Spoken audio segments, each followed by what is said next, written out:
kids podcast. You can go slow. A kids podcast about.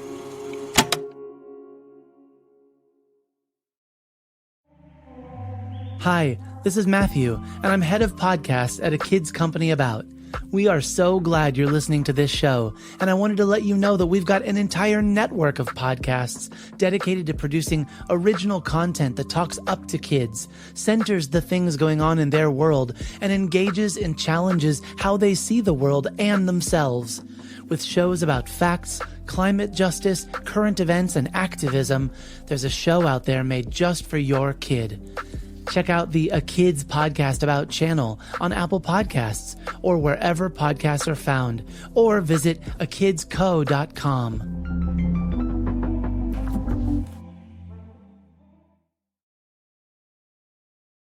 20 years ago, on September 11th, 2001, a major event happened in the United States, in New York City, the effects of which we are still confronting today. That event is worth noting.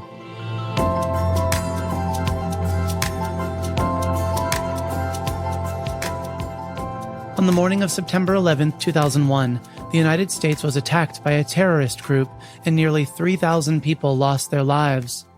I will go slow here. I will take good care of you as I tell you about this atrocity. I want you to understand, but I also want to save space for your emotions and your response, as well as whatever questions may come up. Listener, this is a safe space for you, just like always. In New York City stood two towers, twins. Together, along with 5 other buildings, they made up the World Trade Center. The towers stood in the financial district of Lower Manhattan. They were an iconic part of the New York City skyline. At 8:45 a.m. on Tuesday morning, September 11, 2001, an American Airlines Boeing 767, loaded with 20,000 gallons of jet fuel, crashed into the North Tower of the World Trade Center. The impact left a massive hole near the 80th floor of the 110-story skyscraper, instantly killing hundreds of people and trapping many, many more on the floors above. Evacuation of the tower and its twin immediately began getting underway. Initially, the incident was thought to be a freak accident. Then, at 9:03 a.m., a second Boeing 767 airplane approached the World Trade Center and flew directly into the South Tower near the 60th floor. There was no doubt. America was under attack.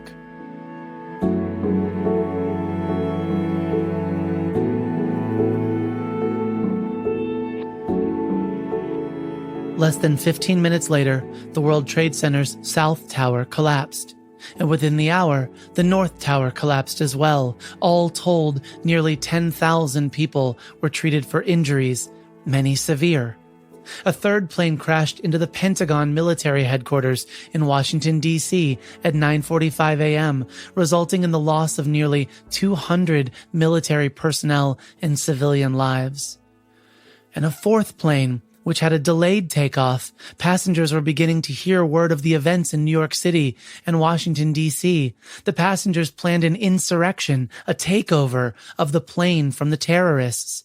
That plane crash-landed in a rural field near Shanksville, Pennsylvania, at a speed of close to 500 miles per hour. Everyone on board was killed. For those victims, those passengers, those firefighters and police officers and emergency medical technicians and first responders, for those men and women and children and the unspeakable gap their absence leaves on this world, those 3,000, I offer this moment of silence, please.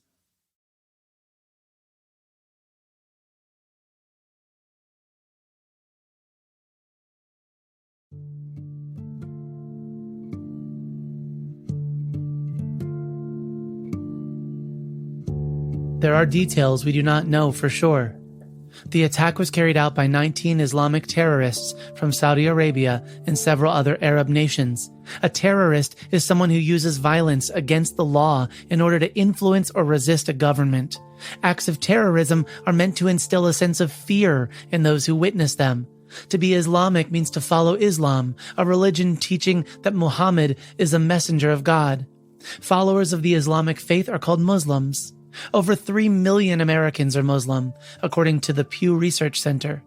I want to emphasize here that in no way is the Islamic faith associated with terrorism.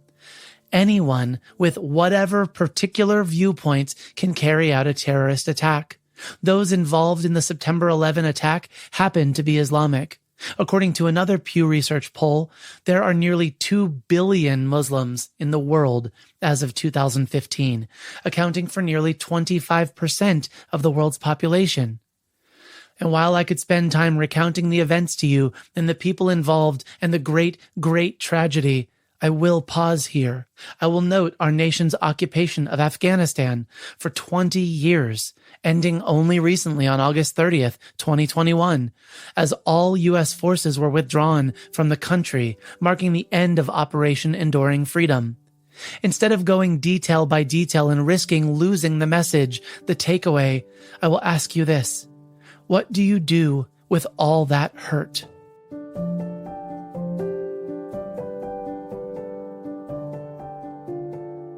A close friend of mine named Marcy was in New York City at the time. Marcy is a children's book author. She has a brand new nonfiction picture book called Survivor Tree.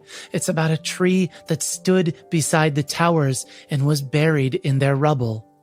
But it's also about surviving. In her author's note, Marcy writes, quote, I was a teacher on September 11, 2001.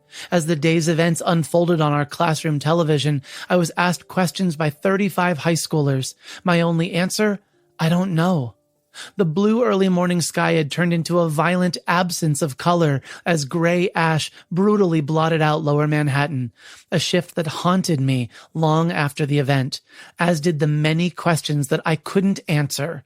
It felt as if color might never return. End quote.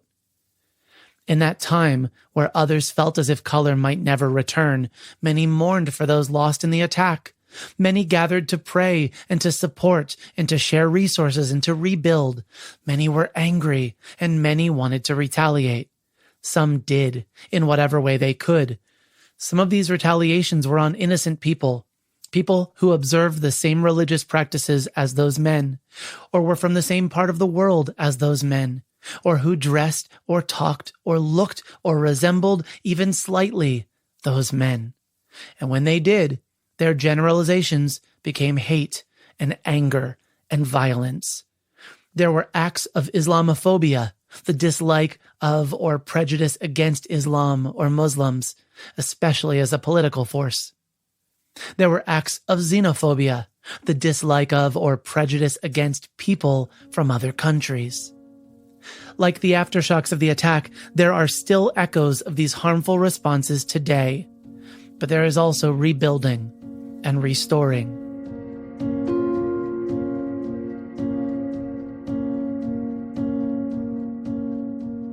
A memorial now stands at One World Trade Center, where the towers once stood. The survivor tree is there, as are the survivors. And the children and family and friends and classmates of the survivors.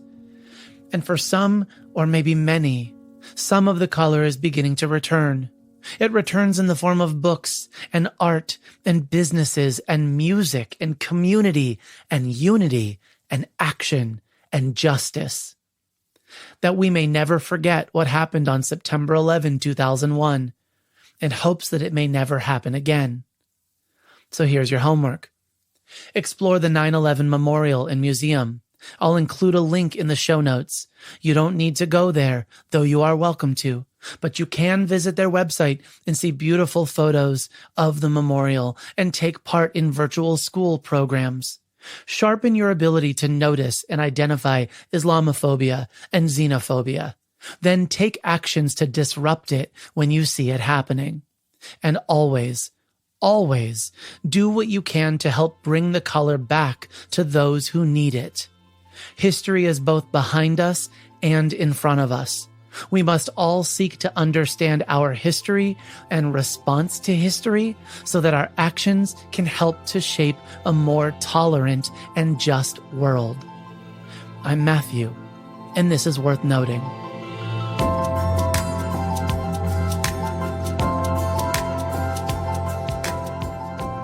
Worth Noting is written and produced by me, Matthew Winner. Audio production is by Chad Michael Snavely and the team at Sound On Studios. Our executive producer is Jelani Memory, and this show was brought to you by A Kids Podcast About. Listen to other podcasts made for kids just like you by visiting akidsco.com.